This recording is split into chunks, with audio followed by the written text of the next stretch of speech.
There's going to be a spirit bomb in Dragon Ball DAIMA. How will it happen? I'm going to tell you right now and share everything we know so far about the anime's final stretch. I'll also explain why this idea is simply perfect for the storyline of this anime. Stay connected in the channel and let's go to the video.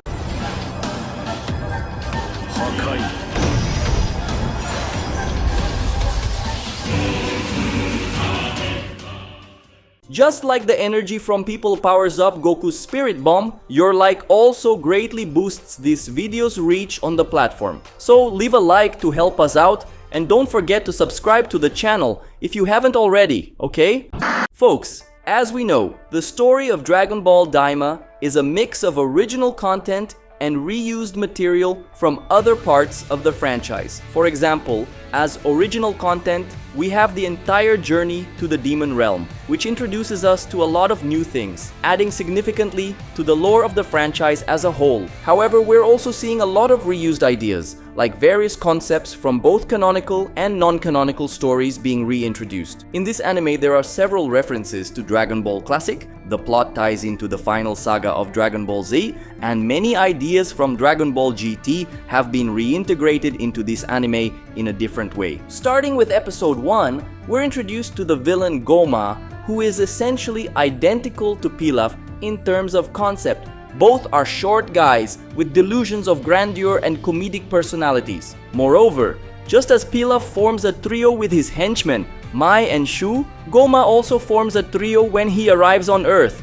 alongside Degesu and Neva. Similarly, in the first episode of GT, Pilaf and his henchmen go to Kamisama's temple to use the Dragon Balls, and Goma does the same thing in the first episode of DAIMA. Speaking of Dragon Balls, both animes introduce us to Dark Dragon Balls, said to be the original sets. The GT set was created by Kamisama during a time when his heart still harbored malice, while in DAIMA, the Makai World Dragon Balls were created by Neva. And of course, there's the obvious similarity. In both series, there's a wish to transform someone into a child. The difference is that in GT, only Goku is transformed, whereas in DAIMA, all his friends are affected. In episode 2 of Dragon Ball GT, we see the preparation for the universal adventure, showing a bit of everyone's daily life and ending with the departure of the trio, Goku, Trunks, and Pan. In DAIMA, we see pretty much the same thing, ending with the departure of the trio, Goku, Shin, and Glorio. In both cases, there are the same number of people on the ship, and just as Pan's sudden presence on the ship in GT is unexpected, so is Glorio's arrival at the end of DAIMA. In episode 3 of Dragon Ball GT, Goku and the others end up on a planet where the king, Don Ki, is extremely greedy and charges abusive prices and taxes on everything. In episodes 3 and 4 of Dragon Ball DAIMA, we see that some people in the third world of demons are also very greedy, like the hotel owner who tried to charge an absurd amount for lodging, or the old man trying to sell a sky seed at a highly inflated price. We also see Goma's police force extorting the population with excessive taxes. Another parallel is that in episode 3 of Dragon Ball GT, Goku's group loses their spaceship, and the same thing happens in episode 3 of DAIMA. In episode 4 of GT, we see Goku fighting the planet's police forces, and the same thing happens in episode 4 of DAIMA. In episode 5 of DAIMA, Goku transforms into a Super Saiyan for the first time after becoming a child, just as he does in episode 5 of GT, and there are even more similarities. For instance, in Dragon Ball GT, there are the evil dragons, creatures that emerge from the Dragon Balls due to the massive accumulation of negative energy. In the final arc of GT, Goku and his friends must face these evil dragons, each representing a Dragon Ball, to reunite the set. In Dragon Ball DAIMA, we have the Tamagamis, Guardians of the Spheres, and anyone who wants to use the Demon Realm Dragon Balls must defeat them. So while the execution might differ, the concept is nearly identical. Another similarity is that in GT, one of the protagonists is a young girl with an outgoing and somewhat talkative personality. Pan. In DAIMA, we have Panzi, whose personality is quite similar, and even their names are similar. So it's clear that Dragon Ball DAIMA draws a lot of inspiration from Dragon Ball GT, right? I could go on listing more examples, but this video isn't just about comparing DAIMA and GT, it's about how one of GT's ideas will be used in the ending of this new anime. If I were to ask you what the most iconic scene in Dragon Ball GT is, would you know how to answer? For me and for many others, without a doubt, the most impactful scene in Dragon Ball GT was Goku's final Spirit Bomb, his ultimate move against the one-star dragon. Goku's last Spirit Bomb was incredibly emotional because it was his final attack in Dragon Ball GT before he ultimately passed away. Right after this scene, we were treated to that incredibly touching farewell, which is likely one of the most emotional moments in the entire franchise. Omega Shenron had become immensely powerful, and not even all the Z Warriors combined could stand up to him. But in a final effort, everyone attacked the dragon, including that memorable moment when Vegeta was impaled by one of Omega's spikes. It seemed like all hope was lost, but in the last moment, we learned that Vegeta and the others were only buying time, so Goku could finish preparing the Spirit Bomb. As Goku ascended into the skies, all the darkness covering Earth was dispelled, bringing light back to the planet.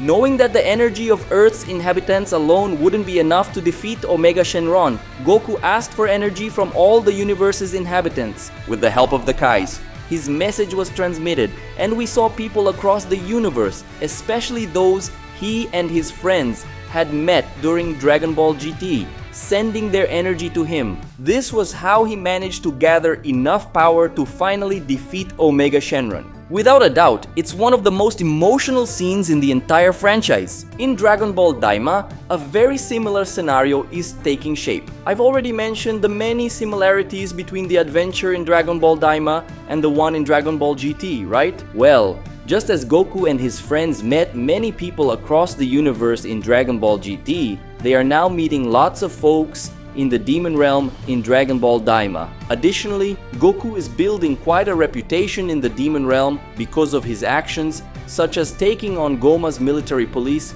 and obtaining the Dragon Ball. In fact, Goku became very famous in the third demon world after defeating Tamagami number 3. Speaking of the third world, throughout the anime, we've seen that these people are heavily oppressed by the forces of the Supreme King. It's among these people that Goku has gained the most fame. We know that by the end of the anime, a very powerful villain will appear. We don't yet know exactly who it will be since this anime is packed with villains, and any of them have the potential to become incredibly strong thanks to the evil third eye. But the fact is that the final villain in the anime is likely to surpass Majin Buu, at least Kid Buu. When such a powerful enemy emerges, it's very likely that Goku and the others won't be able to defeat him in the traditional way. That's when a scenario for the Spirit Bomb might arise. If a being so powerful appears that it threatens to destroy the entire Demon Realm, it wouldn't be far-fetched to imagine Goku resorting to the Spirit Bomb and asking for energy from all the inhabitants of the three worlds. As we've seen, the three worlds seem disunited, especially the third world. It would be fascinating to see a situation where, to save the entire realm, the inhabitants of all worlds unite to form a single attack. This could be the ultimate gesture of unity among the three worlds, possibly bringing greater harmony to the Demon Realm. Even the villains could join this super attack, as we saw in Dragon Ball GT, that even the villains Goku and the others met throughout the universe came together to contribute to the Spirit Bomb. The villains in Dragon Ball DAIMA are charismatic characters, breaking away from the conventional mold of purely evil, irredeemable villains. This means that all of them could potentially become allies if the situation calls for it. It would be amazing to see all these people working together, even if just for a moment, to save the Demon Realm. If the story wanted to focus more on the suffering of the third world and on a scenario where Goma becomes the final villain with the power of the evil third eye, it would also be interesting to see the people of the third world uniting their energy to defeat the tyrant who oppresses them so much. Goma uses his military police to forcibly collect the life energy of the third world's people, so nothing would be more poetic than the third world's inhabitants willingly giving their energy to Goku to defeat the tyrant who takes it from them by force. In short, there are plenty of cool options for this technique to be used. But one thing is certain, every Dragon Ball anime features the Spirit Bomb, Dragon Ball Z, GT, Super, so it's very likely we'll see a Spirit Bomb in Dragon Ball DAIMA too. Will this Spirit Bomb be decisive like in the Majin Buu saga and the end of GT? I don't know, but it would be really awesome if it were, as it would hold significant symbolic weight for the story of Dragon Ball DAIMA. And you, would you like to see the Spirit Bomb in Dragon Ball DAIMA or not? If there's a Spirit Bomb, how do you think it should be used? Share your opinions in the comments, and don't forget to leave a like on the video, it helps us out a lot. Subscribe to the channel, turn on notifications, and share this video with a friend who's a Dragon Ball fan. A big hug to everyone who stuck with me until the end, and I'll see you in the next video.